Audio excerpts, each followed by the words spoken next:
So, common dating mistakes of women, right, after divorce. Y'all ready?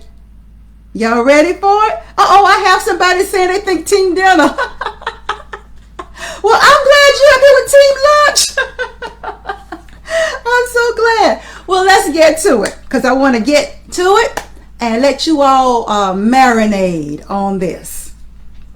One common mistake that I see for women post-divorce is they're still carrying that married woman energy. And they bring that married woman energy into their dating. That is a common mistake. I'll give you an example. A friend of mine, and I have many, many friends, so don't think I'm talking about you. But I have many, many friends who are guilty of this, and I was guilty of this too, right? So just consider I'm outing myself, right? But I remember she had met this guy on a dating profile, and he lived out of town, right? And so he was going to drive from out of town to meet her.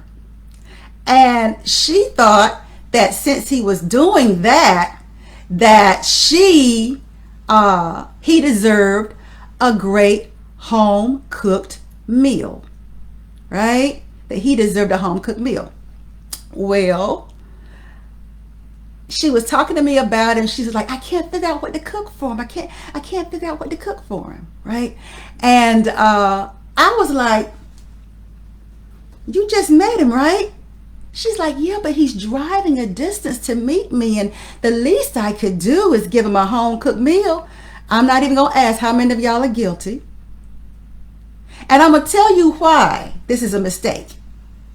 Because these are the same people that complain later on that the man won't take them out anywhere.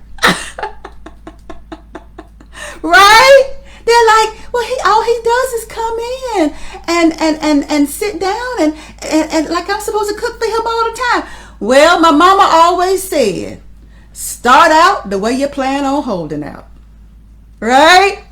So that's a mistake. The second mistake, unrealistic expectations.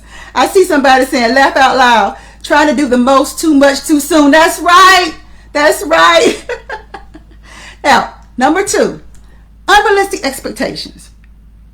Right? One of the things that I hear a lot of women over 40 say is, listen, I can't quite get into this dating more than one man at one time. I just want to date one at a time. Right? Have you all heard that too? I'm not going to let you out yourself, but have you heard that too? You can nod. We won't even think it's you, right? But it's like they want to get the guy to commit early that he's going to take his dating profile down to date them exclusively right out the bat. And it's like, y'all don't even know each other yet. You're asking, that's a big ask. And I know you're cute and all. And I know you're the best thing since sliced bread and all. But, you want him to commit to you. And I hear him saying, well, I told him that, if we're going to do this, he's going to have to, agree to date me exclusively. And I'm not going to say that my experience of all men is this way. So brothers, if you out there listening, I'm not throwing any shade. But what I have observed, how about that, is that even if he tells you that he wants to date you exclusively right off the bat, or agrees that he'll take his dating profile take it offline or deactivate it, please believe he got other dating profiles out there that are not being deactivated. Please believe that. And you know what? I ain't mad at him. Because if you truly are his best thing since sliced bread, you're not going to have to require it. Give it some time. See if you even like him. Right? You don't even know if you like him yet. You don't even know. Give it some time.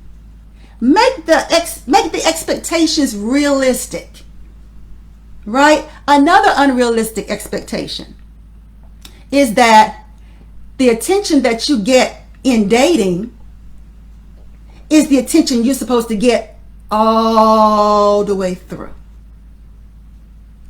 As if he doesn't have any other obligations, and as if you don't have any other obligations. Right? To have that unrealistic expectation. And I'll give you one that was mine. My unrealistic expectation was that my potential suitor would call me every day. Would call me every single day. And because he called me every single day, I thought he was consistent. Right? And if he skipped one day calling me, dum, dum, ah, oh God, what's going on? Oh my God, what's he doing? Am I losing his attention? Oh my God, has he met somebody else? Oh my God, the other. See, that's why you can't trust a man. That's why he was so inconsistent. It's like, well, wait a minute, he only missed one time. He only missed one time calling you at 8 o'clock in the morning. He missed one time. Now, if there's a pattern, that's another thing. But it's kind of too early. And it's very difficult. Women over 40, listen. Realistically, the time a person had for you at their 20s is not the time they're going to have for you over 40. So you got to have your expectations be a little bit more realistic. If you are a high achieving woman who is going for yours and have children to consider and grandchildren to consider and a business you're trying to build and people you need to minister to, then cut him some slack because you're going to want him to cut you some. Right? And third, last but not least, premature coupling. Premature coupling. What that is rushing to give it a label. Rushing to get the ring. Rushing to get the proposal. Rushing to get the commitment. And again, if you all see the theme through this is, but you don't even know each other yet. Sure, he's paying attention to you, but you don't know who he is outside the beginning romantic stage where all that's happening right now is chemistry. I don't care how you rationalize it. It's chemical, baby. It's chemistry. Attraction. Right? And so you don't even really know how you really feel with him when the relationship shifts into a more normalized day after day, this is me kind of routine. So before you're rushing to give it a label, before you're rushing to be all booed up, before you're rushing to be his woman or he's your man, before you rush to all that, just pump the brakes. And don't be rushed. Because how many of you know your heart is a very fragile thing. And you have to treat it with the love and respect that you want somebody else to give it. Well, that's it. I told y'all I was going to be up here for a long time, and I'm so proud of myself because y'all know I can talk. But thank you so much. Thank you so very much for joining. And again, join me, those of you who want to and want to hear about part 2, where I'm going to be talking to all dating women over 40 at 6 o'clock. And that's a kind of a different thing, because some of these women have not been married before, right? And so it's going to come a little bit different tonight at 6 p.m. So you can join me right back here at 6 o'clock. Tell your friends, tell your girlfriends, tell them Suzette is telling you the real deal. She's telling you what you wish somebody had told you before you thought you knew better.